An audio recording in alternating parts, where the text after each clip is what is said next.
Vivemos um momento único na história da medicina. Nunca tivemos tantas informações disponíveis sobre o corpo humano, mas o grande desafio é transformá-las em conhecimento que realmente impacte a vida das pessoas. O que acontece quando unimos o poder do diagnóstico por imagem, da inteligência artificial e a genômica? Estamos falando de uma revolução silenciosa que pode mudar para sempre a forma como prevenimos, diagnosticamos e tratamos doenças. É sobre isso que vamos conversar hoje. Este é o podcast da Azeduca, versão em vídeo. Eu sou a Aline Guimarães, médica radiologista e gerente médica da Azeduca. Se você estiver assistindo este episódio no YouTube, saiba que ele também está disponível em vídeo no Spotify ou em áudio em qualquer plataforma de áudio, se essa versão for mais confortável para você. Hoje recebemos Dr. Leonardo Vedolin, vice-presidente médico da DASA, e doutora Natália Gonçalves, superintendente de pesquisa e desenvolvimento da DASA. Sejam muito bem-vindos ao podcast da Azeduca. Esse episódio muito especial é o episódio de número 200, então nada melhor que celebrar este marco falando sobre o futuro da saúde, o futuro da medicina. Então eu começo te perguntando, Vedolin, para a gente começar a aquecer aqui, como que você enxerga o papel da radiologia e diagnóstico por imagem nessa transformação da saúde? Bom, antes de mais nada, Aline, obrigado pelo convite, parabéns pela liderança desse podcast da Azeduca. É um prazer estar aqui contigo, com a Natália. Eu enxergo a radiologia e diagnóstico por imagem evoluindo de uma forma muito significativa, né? Se a gente olhar para trás e lembrar do surgimento dessa especialidade no século XIX, começou com a radiografia, no século XX a gente viu a ultrassonografia, tomografia e outros métodos, ressonância magnética, por exemplo.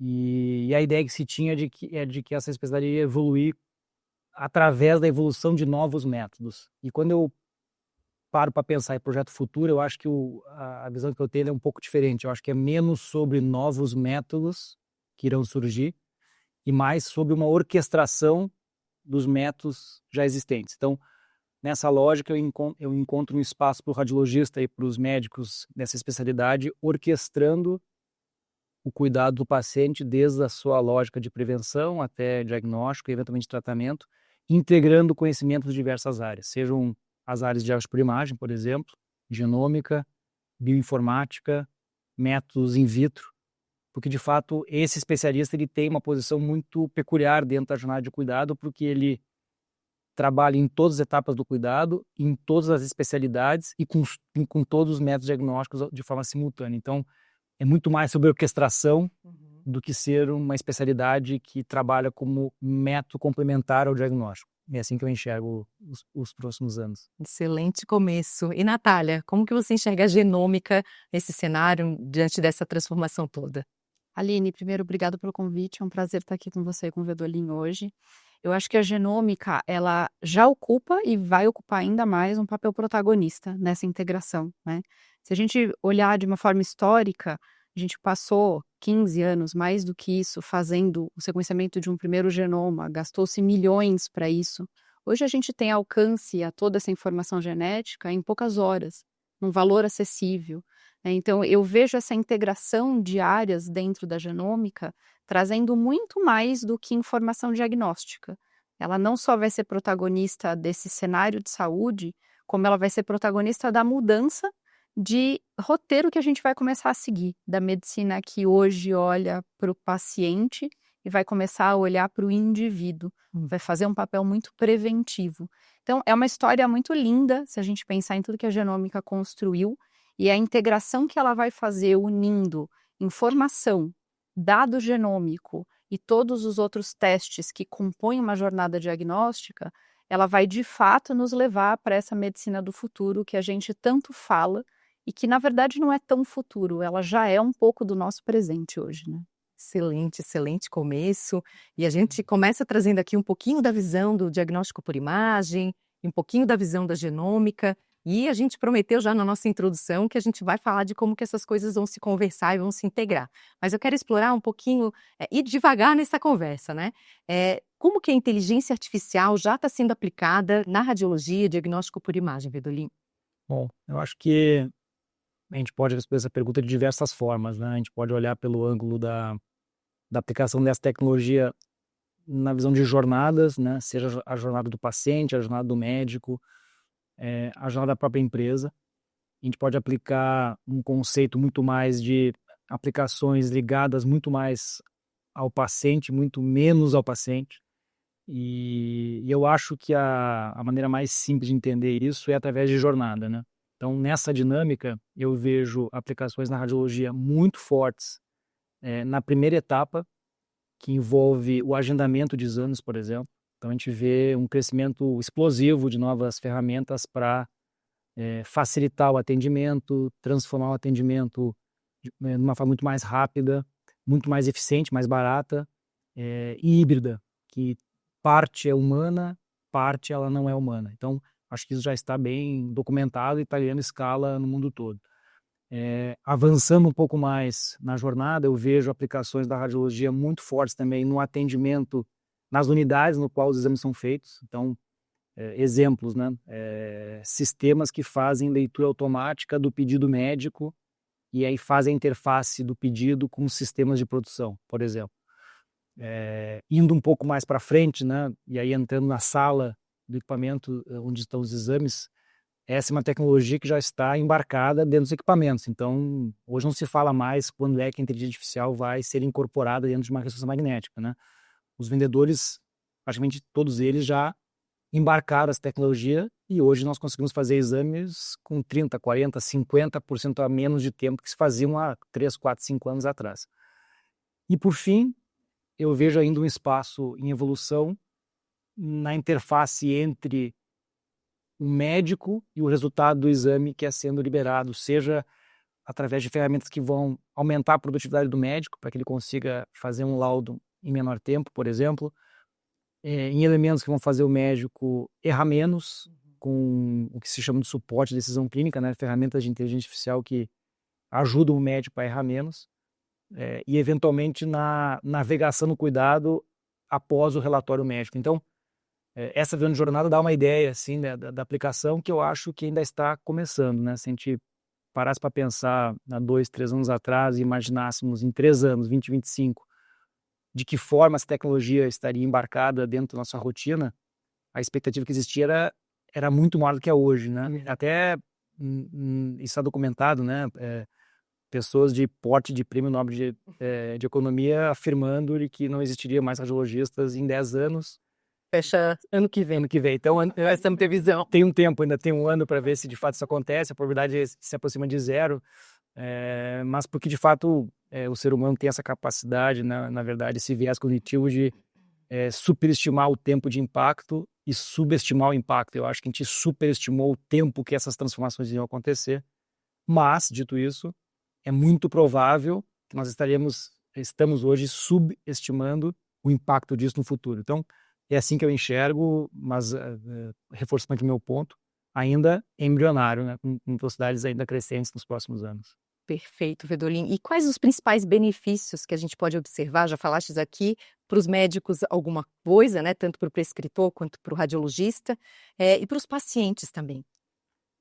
Eu acho que a mais óbvia é qualidade, menos erros, né? Ainda a indústria da saúde é uma indústria que o erro ele acontece e ele tem um impacto muito significativo. Então, essa é uma tecnologia que já está impactando positivamente a qualidade dos exames. Então, eu acho que ela é muito óbvia.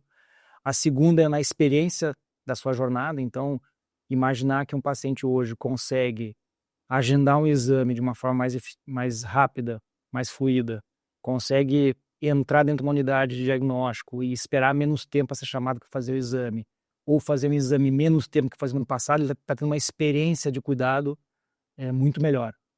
E tem uma terceira que eu acho que ainda precisa evoluir um pouco mais, é que assumindo que essa tecnologia ela vai reduzir o custo ao longo do tempo, não é errado a gente concluir de que se o custo reduzir ao longo do tempo e o desperdício praticamente ser eliminado, é muito provável que o custo de servir seja menor. E ao assumir isso, mais pessoas terão acesso ao sistema de saúde. Então, é quase como se o terceiro elemento fosse acesso, né? A gente vai ter uma alternativa aqui de colocar mais pessoas no sistema, porque hoje o fato é que 1 em cada 2 pessoas no mundo hoje não acessam o sistema de saúde, e isso é inadmissível. Então, numa lógica de acesso, eu vejo também um impacto bem significativo para as pessoas. Perfeito, Fridolin. E nos exemplos que você trouxe, a gente já vê vários deles acontecendo na DASA, né?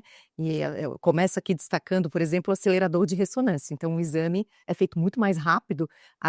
Para a empresa, a gente ganha tempo de máquina, mas para o paciente ficar ali, quem já fez uma ressonância, a depender do protocolo, sabe que é pode ser bastante desconfortável, né? Dependendo da área do corpo que vai ser examinada. Então, tem que ficar lá um determinado tempo parado no equipamento. Então, fala um pouquinho para nós que outros exemplos você traria de aplicações práticas mesmo de inteligência artificial na DASA.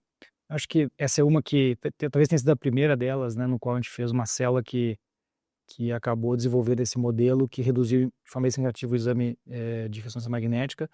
Eu volto a destacar, numa etapa anterior ao exame, né, toda a interface entre o momento que um paciente nos procura para realizar o exame. Né? Então, por exemplo, um modelo chamado de OCR, no qual o modelo de inteligência artificial ele consegue ler de forma automática o pedido médico e colocar essa informação dentro do sistema de atendimento.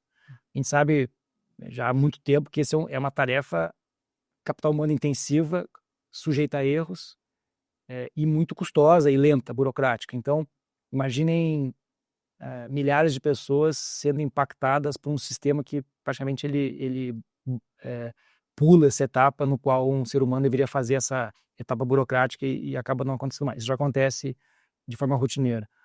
Outras evidências que a gente tem muito fortes em toda a estruturação de back-office, né? Então, tudo aquilo que o paciente não enxerga e o médico também não enxerga, mas que está por trás do processo operacional, no qual a gente vê uma evolução muito rápida em automação de processos. Então, todo o ciclo de receita entre fazer um fechamento de uma conta, enviar essa conta para uma fonte pagadora e essa fonte pagadora emitir um pagamento para que a empresa receba. Então, todo esse fluxo é um fluxo, de novo, capital humano intensivo, lento, sujeito a erros. Então, a automação e ampliação de capacidade com inteligência artificial também façam que esse processo seja mais eficiente, mais rápido, mais barato. Então, eu dei alguns exemplos aqui, né? Foco no paciente, falei no médico também, né? Quer dizer, eu acho que essa é ainda um espaço que a gente precisa evoluir como especialidade, né? Como a gente faz com que o médico ele ocupe mais o seu tempo laudando um exame e preocupado em laudar um exame e comunicar resultado com o médico assistente do que ficar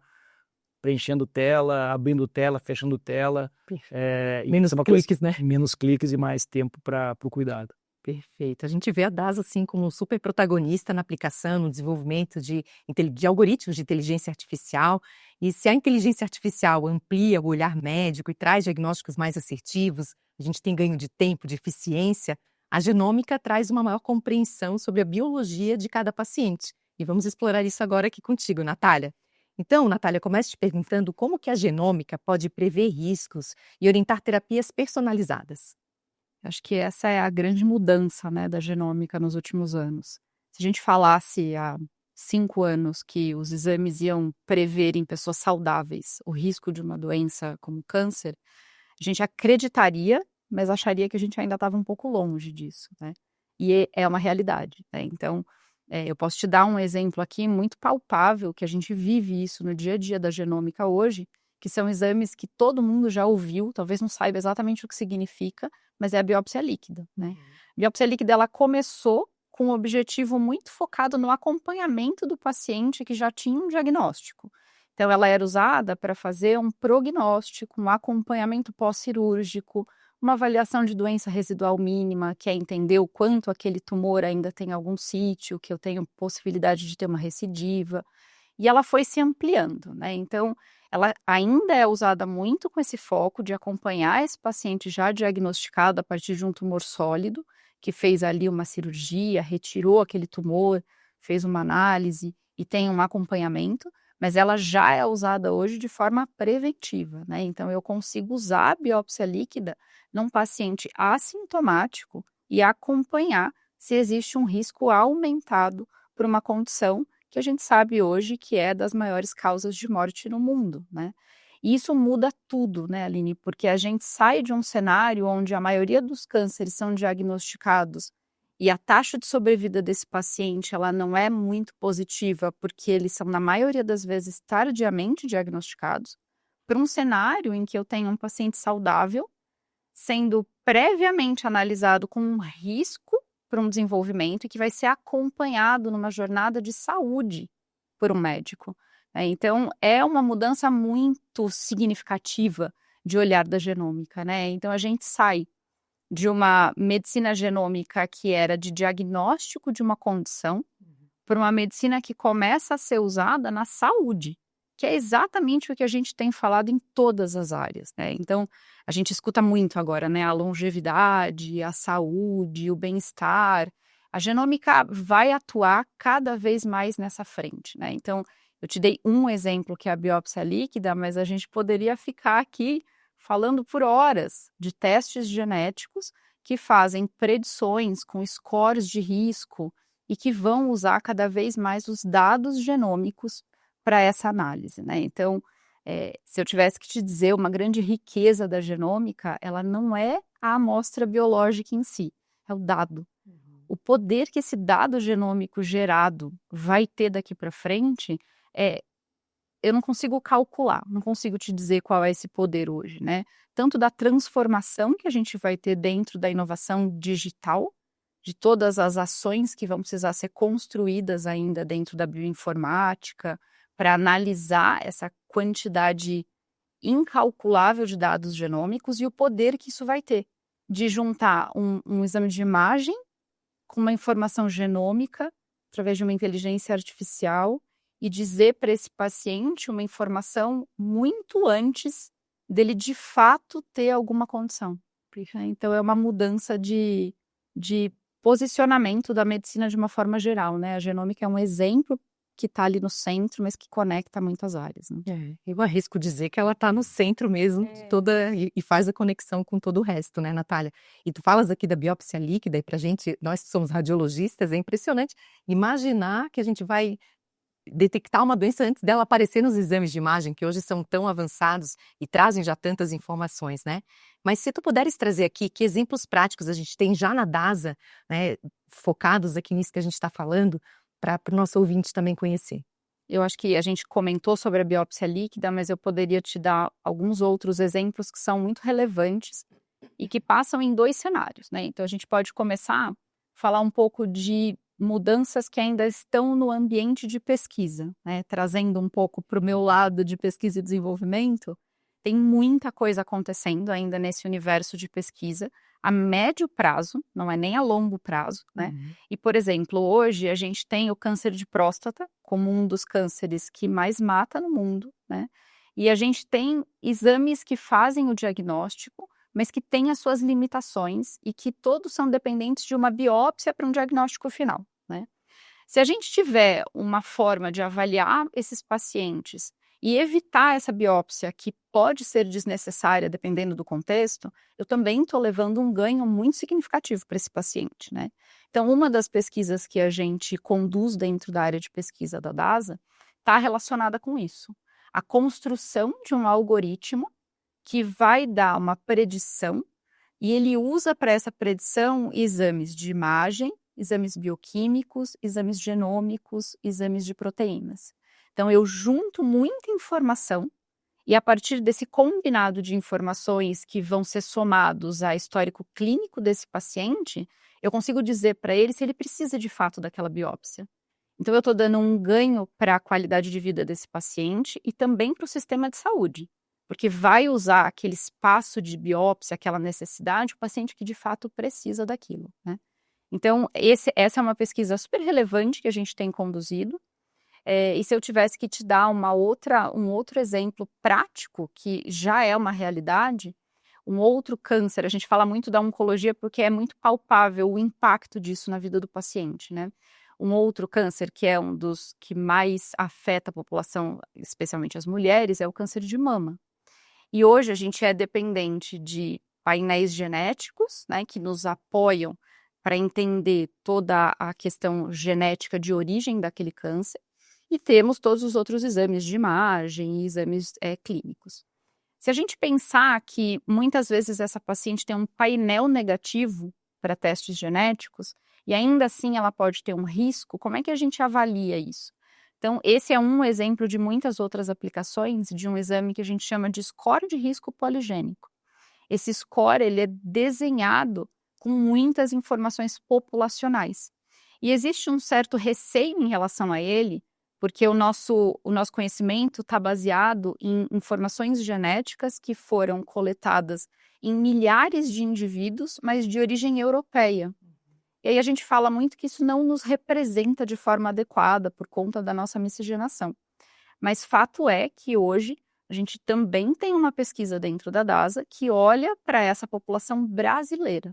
Então a gente coleta informações da nossa população para que esse algoritmo, que é uma junção de conhecimento populacional com o teste que está sendo feito ali naquele paciente, me dê uma informação fiel para essa minha população. A gente faz isso a partir de sondas que a gente chama de polimorfismos, né, que se ligam em polimorfismos genômicos de todos nós, que a gente tem essas variações naturais, e elas nos identificam, elas nos mostram o que é comum e o que não é. Então, essas regiões de polimorfismo, elas nos apoiam para esse desenho de score. Então, a gente está juntando os dados genômicos da população brasileira para desenhar um algoritmo que vai ajudar as pessoas a detectarem se elas têm uma predisposição ao câncer de forma muito precoce também.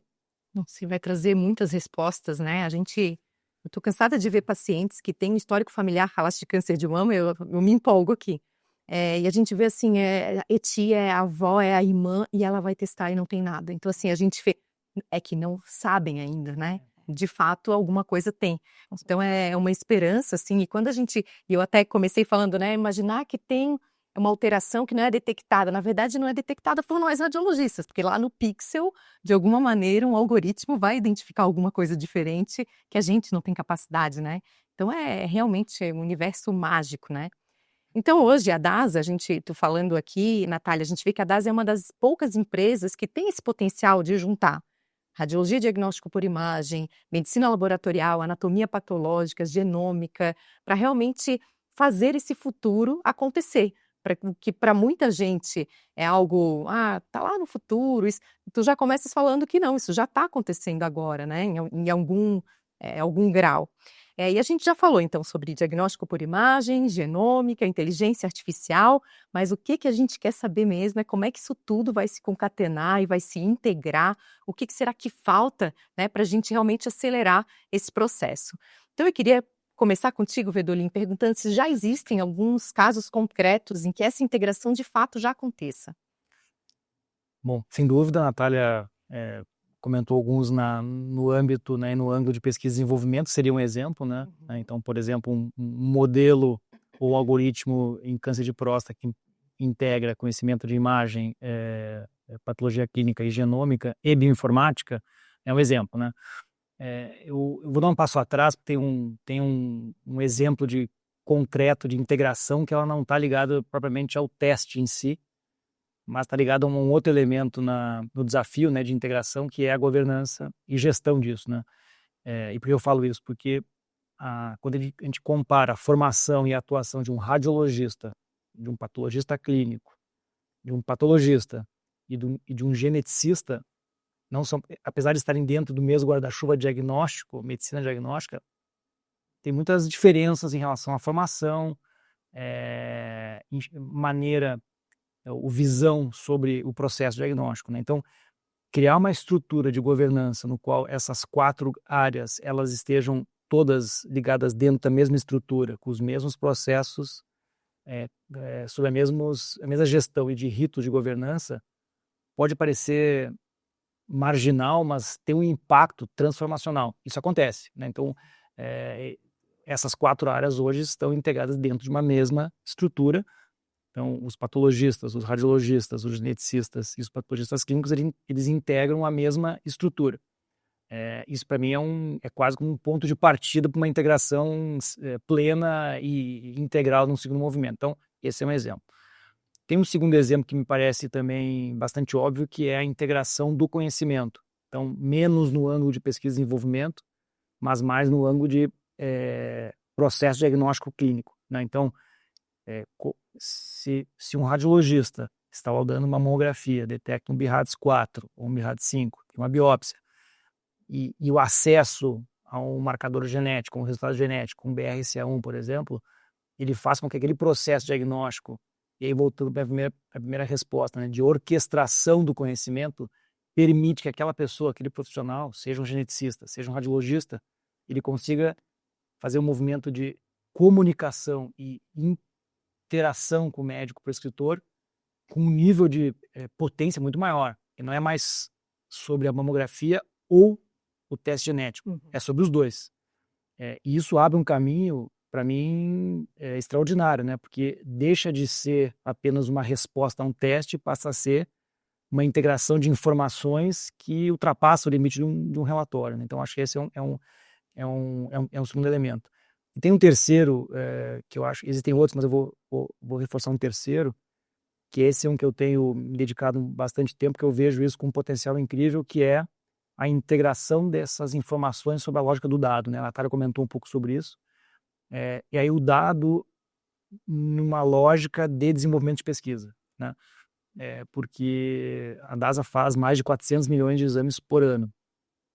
Então, 20 milhões de brasileiros passam pela DASA, né? Então, se a gente imaginar que todo ano 10% do Brasil interage com a DASA e algum dado é gerado, pelo menos, né? Pelo menos um dado é gerado dessa interação. Se a gente para pensar na potência disso, né? Pela lógica de pesquisa e desenvolvimento e pesquisa clínica, é quase exponencial, né? E por que eu digo isso? Porque se eventualmente, né, a gente assume que é caro desenvolver uma nova droga, então a gente sabe que é 10 anos e $1 bilhão para se desenvolver um medicamento em média, né, no mundo. E grande parte desse custo é encontrar as pessoas que de fato poderiam ser randomizadas no ensaio clínico. E dito isso, né, nós temos a possibilidade de juntar um núcleo de informação que envolve dados genéticos, de patologia clínica, imagem e anatomia patológica, e estruturar essa informação e auxiliar o processo de desenvolvimento e projetar isso para o futuro, né? Eu acho que é um entregável bem relevante, né? De integrar a informação pela lógica do dado e ajudar a indústria farmacêutica, né, e os pesquisadores a desenvolver novas drogas que, se forem feitas em menor tempo, certamente serão lançadas por um custo menor. E eu volto para o meu ponto inicial, que é um ponto que me incomoda muito, que é acesso, né? Enquanto a gente fizer as coisas e poucas pessoas tiverem acesso, a gente está fazendo uma coisa que é legal, tem sentido, tem valor, mas ele é limitado. Especialmente num país como o nosso, que ainda é muito carente de incorporação de novas tecnologias de uma forma sistêmica, né? Então, dei alguns exemplos aqui, mas eu acho que me parece bem lógico que a companhia está já capturando bastante valor nessas jornadas todas. Nessas iniciativas, excelente. E eu queria saber a tua opinião, Natália, como que a convergência entre essas áreas ela vai contribuir para uma medicina mais preditiva, mais preventiva? Eu acho, Aline, que eu tenho falado muito sobre dados. Acho que a gente tem, o Vedolin já falou isso, né? Mas uma riqueza imensa na mão, né? Como é que a gente entrega valor até com o que o paciente já forneceu de informação para a gente, né? Então, a gente tem alguns desenhos ainda no cenário de pesquisa, né? Que estão sendo construídos, mas que visam fazer o quê? Agregar toda essa jornada do paciente, né? Então, o paciente passou pela DASA e fez exames de análises clínicas, ele fez exames de imagem, ele tem um teste de ancestralidade, ele tem uma história de informação de dados ali, né? Será que tem alguma informação ali que seria relevante para esse paciente, que o ajudaria e que a gente não está olhando? Então, tem desenvolvimentos de algoritmos que visam unificar toda essa jornada de um paciente e entregar valor para ele, né? Seja prevenindo alguma condição que muitas vezes não era a investigação inicial e tem ali a informação para ser observada, seja entregando valor numa construção única, né? De entregar para esse paciente toda uma análise concatenada de tudo que ele já passou dentro da companhia, né? Então, existem esses desenvolvimentos que certamente vão agregar muito na jornada do paciente. E aí eu acho que é legal a gente falar de desafios também, né? Existem muitas, eu diria que barreira não é a palavra certa, mas existem muitas etapas que precisam ser analisadas quando a gente fala do universo dos dados, né? Existem as regras de proteção, então existe uma preocupação muito grande de tudo que a gente conduz em relação a dado, que seja feita dentro de todas as regras e leis que protejam esse dado de cada paciente, né? Então isso traz uma certa complexidade a mais em tudo que a gente constrói com dados, mas ela é fundamental e a gente não abre mão nunca disso, de seguir de uma forma 100% segura para o paciente. Tem o espaço, é uma discussão que a gente tem feito ali muito no universo da bioinformática, né? Os espaços que a gente ocupa para guardar tantos dados, para processar tanta informação, né? Fazendo genomas, como é que a gente armazena toda essa informação. Então, existem muitas discussões paralelas à inovação, né? A inovação ela vai caminhar com as leis de proteção de dados, que vão ficar cada vez mais rígidas e precisam ficar, e vão caminhar muito com os desafios de espaço, que a gente vai precisar cada vez mais de espaço, e esse vai ser o valor da genômica, como eu comentei, né? Os dados que a gente armazenou e como é que a gente integra isso dentro da jornada da companhia mesmo, né? Como é que a gente armazena, quais são as regras, o que eu posso e o que eu não posso. Então, existe um desafio aqui de regras e legislação que vão acompanhar essa inovação digital, né? Que é uma das grandes frentes da genômica, né? Então, eu acho que aqui a gente tem um ganho super relevante para o paciente de entrega de valor com tudo que ele já fez ao longo da vida dele, em exames que muitas vezes são básicos, mas que podem entregar informações diferentes a partir de algoritmos e de inteligência artificial. De informações pré-coletadas. Exatamente. É fantástico, né? E eu ia perguntar também para o Vedoli, se quiser complementar a Natália nessa questão de quais os principais desafios para que a gente realmente faça com que essa integração toda aconteça e também já tentar trazer aqui um caminho, para uma solução para isso, para a gente ganhar velocidade, né? Como que empresas associadas a governo, academia, será que existe um caminho para isso?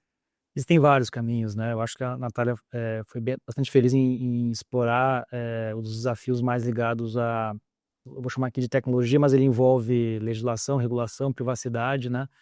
E como primeiro bloco, tem um segundo bloco que também ela comentasse, né? Que é a questão de custo, né? Quer dizer, não é uma brincadeira barata essa, né?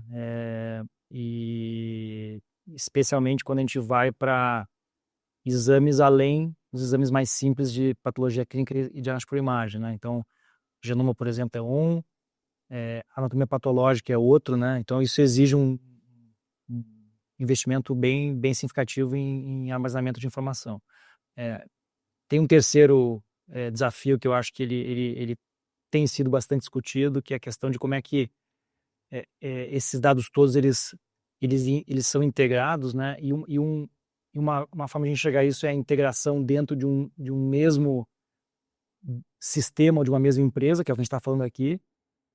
E o segundo é como é que isso se integra com outras empresas, né? Porque o paciente é um só, né? A gente ele deveria estar no centro, né? Então, o que se chama de interoperabilidade, né? Um tema discutido, debatido, com uma percepção de avanço ainda marginal. E quando a gente olha para outros exemplos no mundo, né? Como é que os países resolveram essa questão, né? Via de regra, existe um esforço muito grande estatal, né? Governamental, para que essa agenda ande, né? Sem isso, é marginal incrementar os avanços, né? Porque parte disso tem a ver com custo, parte disso tem a ver com confiança, parte disso tem a ver com imaturidade, né? Em relação à estrutura de segurança de informação. Porque uma coisa é ter um vazamento de informação no varejo, né? Não desmerecendo essa indústria. Outra coisa é ter um vazamento de uma informação sigilosa de um paciente dentro de um hospital. Então, tem um grupo de elementos aqui que estão sendo bastante debatidos para que essa agenda evolua, né? Além desses desafios, eu tenho um quarto aqui do lado que eu acho que eu queria também reforçar, né? Que a Natália pincelou também, que é muito que a gente falou aqui, né? Ele passa por um processo de mapeamento de tendências, né? Então, se a gente analisar assim, a gente falou aqui de um espectro de categorias de testes, né? Então, diagnóstico por imagem, patologia clínica, genômica, anatomia patológica, como se existissem 4 grandes grupos. Só que se a gente desse um nível, né, numa primeira derivada aqui, cada bloco desses existem centenas, milhares de potenciais testes diagnósticos. Então, a gente não está falando de 4 testes, né? Sim. São centenas, milhares de testes diagnósticos que estão sendo desenvolvidos todos os dias, né? Então, eu queria reforçar esse ponto, porque esse é um processo super estratégico, né, para a DASA. A Natália lidera isso. Então, como é que a gente faz para se manter conectado com o mundo, mapear tendências, seria uma primeira camada. Feito isso é feito não só pela gente, né? Tem um time multiprofissional que faz isso, né? Eventos científicos, interação com os headquarters das empresas globais, conexão com parceiros dentro e fora do país, mapeando tendências, primeira camada. A segunda camada dito isso, como é que a gente aposta, né? Se eu tenho 10 mil oportunidades de investimento num produto diagnóstico, um teste diagnóstico, qual que eu vou escolher, né? Então, existe aqui um belo desafio que na minha visão, entender qual é a estratégia da companhia, porque não dá para apostar em tudo, tem que apostar naquilo que é estratégico. E segundo, priorizar, que é um desafio, né? A gente passa isso diário, mas semanalmente, para certeza, que é fazer esse processo, né, de priorização. E depois que é feito isso, né, quase como se o ser humano ele é incrível, assim, a gente acredita que feito esse trabalho é quase como uma varinha de cordão. Bom, agora que eu já escolhi, já priorizei, é questão de tempo para as coisas acontecerem. E aí que vem a frustração, né? Não é uma questão de tempo, é uma questão de esforço. Esforço, disciplina, gestão de esteira, até eventualmente esse produto sair e ser eventualmente incorporado, né? Então, eu queria destacar isso, porque a gente falou aqui sobre inovação, né? E eu tenho uma visão que não era assim no passado, né? Eu achava que inovação era ser criativo, era ser divergente, né? E hoje eu acho que sim, é isso, só que tem um mais na equação que é disciplinado, né? Inovação passa por disciplina de execução e visão estratégica para fazer com que o produto e eventualmente o teste ele seja incorporado e gere valor para alguém, né? De nada adianta a gente ficar lançando novos exames, integrando um monte de coisa, usando AI ou não usando inteligência artificial, sem que haja benefício para alguém. No final do dia, alguém tem que ser beneficiado por isso, para que de fato o valor seja percebido. Perfeito. Eu queria fazer um complemento nessa fala do Vedolin. Quando a gente lança, né, pensando já no finalmente, né? Então, todo esse esforço somado à criatividade e ao desafio estratégico de decidir o que fazer durante semanas de avaliação de tantas coisas que chegam até nós e coisas que a gente busca ativamente, muitas delas, elas são mudança de conduta do prescritor. Ele está habituado a conduzir o diagnóstico daquele paciente de uma forma, que está nos guidelines, que é o recomendado. E aí vem uma inovação, que ainda não entrou em guideline, mas tem base científica muito robusta, né? Porque a nossa escolha passa por esse tipo de critério, né? O que é uma inovação para a gente apostar? Ela tem que, de fato, ter uma base científica robusta, ter validação clínica, ter impacto no paciente, né? Mas a gente precisa entregar isso com muito valor pro médico também, né? Ele precisa apostar junto com a gente. Não basta a gente estar convencido, né? Não, exato. Então, é uma jornada que é para o paciente, mas é uma educação médica muito forte, que é uma das nossas agendas muito estratégicas também, né? De, a partir do momento que a gente, num grupo de pessoas, apostamos que aquela inovação entrega valor para a companhia, para o paciente, para o sistema de saúde, eu preciso levar essa mensagem para esse prescritor, né? Ele precisa entender que aquela inovação, apesar de não fazer parte do modelo atual de condução, ela é de fato relevante e que vai ser importante para o paciente e para ele, né? Então é mais um desafio somado a essa jornada. Trazer esse conhecimento profundo e gerar essa confiança do médico de que a inovação que a gente está apostando, ele também deveria apostar com a gente. Excelente. Bom, a gente fica evidente que na DASA a gente acredita que isso tudo tem que acontecer de uma forma sinérgica, com redes de conhecimento, tecnologia, né, e outros atores, principalmente pessoas, né? Bom, estamos chegando aqui ao final do episódio 200. Muito obrigada mesmo pela presença de vocês. Esse é um tema que daria para a gente ficar horas conversando. E eu espero que até em breve a gente consiga voltar aqui e ver isso tudo já tendo evoluído bastante, né?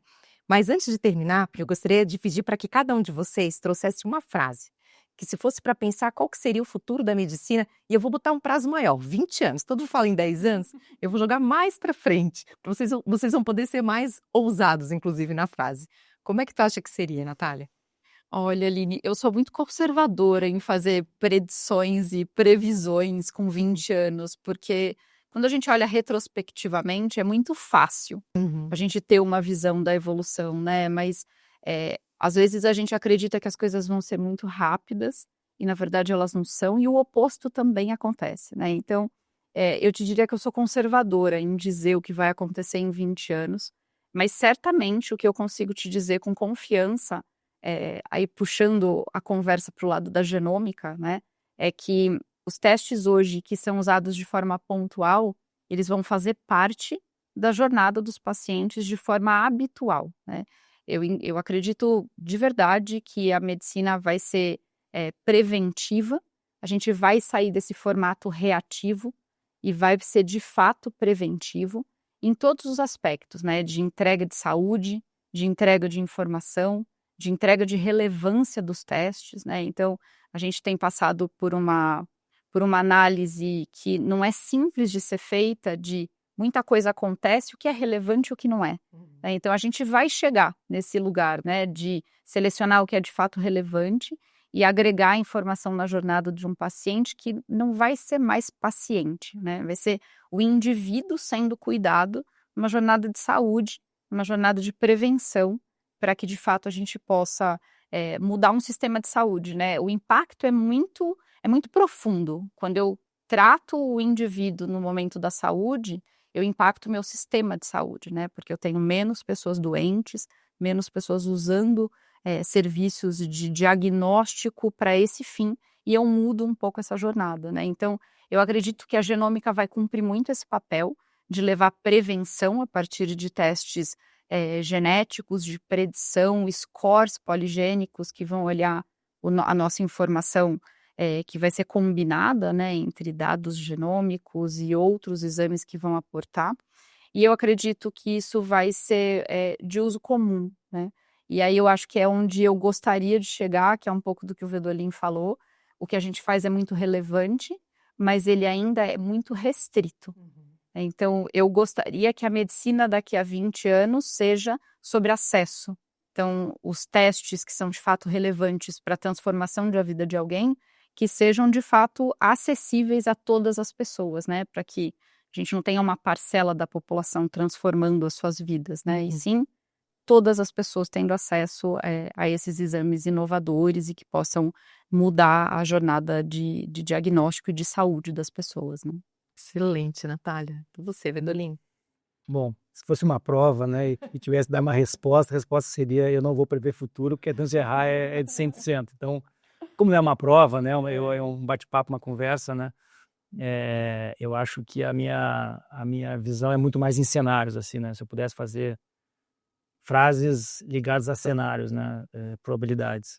Eu digo isso por quê, né, porque o ser humano tem uma característica que é sempre projetar o futuro a partir do passado, né, e o passado, ele chega até aqui, via de regra, de uma forma linear, e aí a tendência é projetar o futuro também linear, né, e isso é um erro, né, um erro de visão, na verdade, porque de fato o pensamento mais sistêmico que ele é impositivo, né, é muito mais sobre interações e padrões do que propriamente uma projeção linear. Dito isso, esse disclaimer, né, eu vejo uma medicina em 20 anos entre um espectro, vamos chamar de pessimista, de que seria assim, estaremos convivendo com os desafios de hoje, até mais intensos, do tipo pouco acesso, muita dificuldade de financiamento, desfechos ainda muito marginais, de um lado, para uma visão super otimista de 20 anos, né? Um ecossistema de saúde integrado, personalizado, com o paciente no centro e totalmente digital. E eu fico com uma visão realista, né? Que é uma visão que eu acredito que nós iremos em 20 anos acompanhar uma medicina que vai incorporar novas tecnologias de uma forma gradual, com acertos e erros, na tentativa de mitigar os problemas que provavelmente estarão no futuro, né? Quais são eles? Uma população mais envelhecida, uma dificuldade de produtividade sistêmica e desafios estruturais de melhorar a qualidade de vida das pessoas, né? Então, eu vejo tudo que a gente falou aqui se desenvolvendo, sendo integrado nas jornadas de cuidado para resolver os problemas que já existem hoje e que potencialmente serão mais desafiadores no futuro. Se isso vai acontecer em 20, 10 ou 30, estaremos aqui todos para acompanhar ele. Eu esqueci, né? E ainda tem a questão toda da emergência climática, e como é que vai estar daqui a 20 anos, né? É um bom ponto. Um bom ponto. Outro podcast. Dá vários outros. Mas, enfim, muito obrigada. Foi excelente a conversa aqui com vocês e certamente voltaremos aqui para falar sobre isso novamente. Muito obrigada. Obrigada. Obrigado, Aline. Prazer. Este é o futuro da medicina e aqui na DASA estamos liderando esta transformação. Obrigada por nos acompanhar no episódio 200 do podcast da Zeduca. Não esqueça de seguir a da Zeduca nas redes sociais e acompanhar os próximos episódios, porque a jornada está só começando.